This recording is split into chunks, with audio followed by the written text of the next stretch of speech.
is the video. That is it. Say hello, Blissy. Hello, Blissy. That's my heaven favorite. Why is that? Those are pulverons. Yay! Goldilocks pulverons. Yummy, yummy. Well, honey, look at me. What do you like pulveron, honey? I don't know. Just a nice snack. Nice snacks, yes. Yeah. Wow.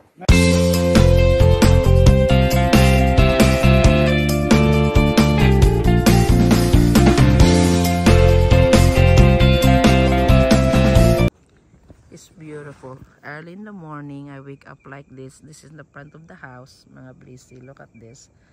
Ang natutunan ko sa buhay, maraming dumadating na trial sa atin, lahat-lahat.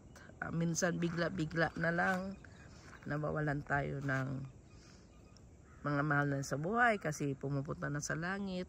May mga trials na dumadating sa atin na di natin alam kung anong gagawin natin. Pero ang isa lang na natutunan ko, masakit man kasi ako nawalan din ako ng asawa. Asawa ko nagmamahal sa akin. Naku, ayoko umiyak dito sa ano. Pero isa lang natutunan ko, kapit sa Diyos. Yan, kapit tayo sa Diyos, iubaya natin sa Diyos, kay Mama Mary. Kahit ano man tayong mga believe natin, hawakan natin yung binibelieve natin sa buhay. Kasi alam natin yan na na yan ang kinakapitan natin. But first of all, kailangan natin po na na manalig sa Diyos at i-trust sa Kanya lahat. Wag natin siya i-doubt kasi siya lang ang nagmamahal sa atin. So kung kayo mga Blissy, if you have any problem, trust God. Don't give up. Fighting. Kung whatever we think that we fight for our life, hold on for that and then fight. Laban. Wag tayo yung mo yung sarili mo na tayo. Oo, nalulugmok tayo. Pero tama yung na dahan-dahan, every minute, hours, seconds, lahat yan. Months, weeks, months, year. Dumadahan-dahan din na naghihilom. Kasi may mission pa si Lord na para sa atin. Kaya mga Blissy, wag po kayong wag po kayong mag-iba pa. Laban ng tulad ko, laban, fight. Kasi naranasan ko yan na gusto ko na mag-give up nung namatay ang asawa ko. Very, very bad depression dumating sa akin. Pero nagkapit lang ako sa Diyos, sinisigaw ko lahat. Hindi nga ako lumalabas sa kwarto. Lalabas lang ako pag kurog-kurog na, magkukurogin na ako na gusto ko ng yung sumasakit na yung sikmura ko, nanginginig-nginig na yung katawan ko nung namatay ang asawa ko mga Blissy. Sobrang depression ko mga 2 years.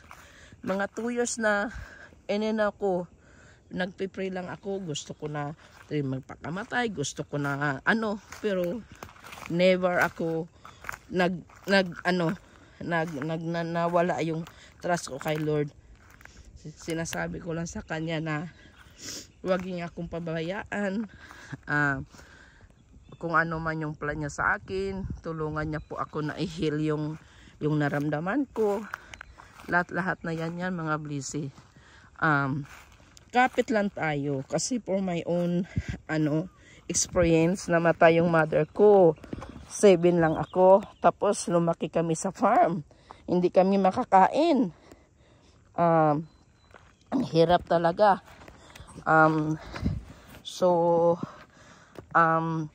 Hindi ka makakain. Minsan sumasakit ng sikmura mo.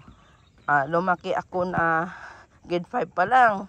Umalis na ako sa amin para mabuhay. Tumira ako sa tao para mabuhay. Pero nag-working student ako hanggang nag-high school, hanggang nagtrabaho ako sa Singapore ng 10 years ng domestic helper.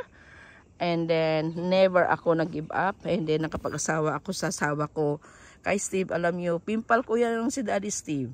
Pimpal ko lang yung asawa ko.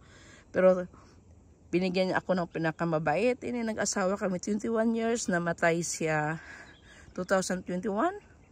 Magpo 4 years na sa September mga Blissy. Pero never po ako nag-give up kasi alam ko gusto ni Lord na na lakasan ko ang loob ko. Kaya kayo din, pag may trials kayo, wag kayo susuko, ha? Wag gagawin kung anong gusto nyong gawin sa buhay, kasi mali yun. Mali yun. Diyos nagbigay sa atin ng buhay. Ang Diyos lang babawi sa atin sa tamang oras. Kaya kung ano man mayroon tayo, maging happy at content lang, mga blessing. Yun lang ang maano ko, kasi ako sa totoo lang, ang dami kong natulungan dahil sa mga kapatid ko, ang dami kong pinaaral, higit na 15 sila pinaaral ko talaga. Pero nag-sacrifice ako, pero hindi na tulad noon na hindi ka makakain, kasi nandito ako sa US. Yan. Dahil nga nakapag-asawa ko ng Amerikano. So kung ano yung opportunity at yung gusto natin at kung ano yung hinuhold natin, kung makaya natin para sa pamilya natin, sa sarili natin, go for it. Ang ma-advise ko lang sa mga kabataan, huwag mo nang mag-asawa. Have fun, huwag magpabuntis. Huwag muna tapusin yung pag-aral nyo, kasi pag nakatapos kayo na pag-aral nyo, natapos yung pag-aral nyo, professional na kayo, maraming mag-ano sa inyo, maraming maghanga sa inyo, maging inspiration kayo sa ibang mga bata, maging professional kayo, maraming respeto sa inyo, matulungan nyo po ang pamilya nyo, matulungan nyo pong mama nyo, tatay nyo, nanay nyo, na lahat ginawa. Shout out sa lahat ng mga nanay, mga vendors, lahat, mga farmers, lahat dyan nagtiis para mapara mga nanay. At shout out din sa mga anak na ina-appreciate po nila ang lahat na tulong ng parents nila sa kanila at pag-sacrifice at sa ang Panginoon. Kaya kayo lahat, tiis konti para mabigyan nyo po ng magandang kinabukasan ang future nyo at saka yung parents nyo. Kami naman na pirang mga ina hindi naman namin inaano na pag makatapos kayo, buhayin nyo kami, bigyan nyo kami. Ang inaano lang namin na parang ina na makita kayo mga anak na maging magandang buhay nyo. Happy na yan kami, content na yan kami. Pag maalaala nyo kami na bilang parents nyo, thank you. Pag hindi, thank you din. Makita lang kayo namin bilang as a parents na maging magandang buhay nyo, successful kayo, happy na yan kami. Kaya kayo mga estudyante, saan makasunod ng mundo, mag-aral ng mabuti, mas pasali tayo, mahirap tayo, tayong mga mahirap, mga farmers, ano man dyan, sus ko, mag-aral ng mabuti para may pagmalaki kayo sa sarili nyo, maabot yung gusto nyo, makuha yung gusto nyo, and maging professional kayo at masabi yung sarili nyo na, thank you Lord, lahat ng paghihirap po, naging bunga din. Kasi, thank you sa pag-guide mo. Hindi natin kalimutan ang Panginoon. Kasi, ang Panginoon lang ang nagbibigay sa atin ng, ng lakas, ng talino. Kaya lahat din dyan ng hindi matalino, huwag mag-give up. Ano ba? Pilipino tayo, fight. Okay? Have a blessed day and take care. I love you mga blessy.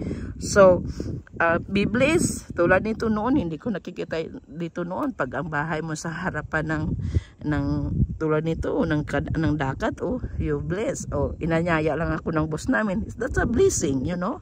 Na inanyaya ka na nakapunta ka rin sa ibang lugar. Pumunta lang ako dito na para mag-ano. So, kaya mga blessy, ingat, and I love you guys. So, anong masabi nyo about sa live? Kung taga saan man kayo, please comments, and kung saang lugar kayo, and anong masabi nyo about life, please share. Take care, and God bless. Love you guys. Peace. A heart.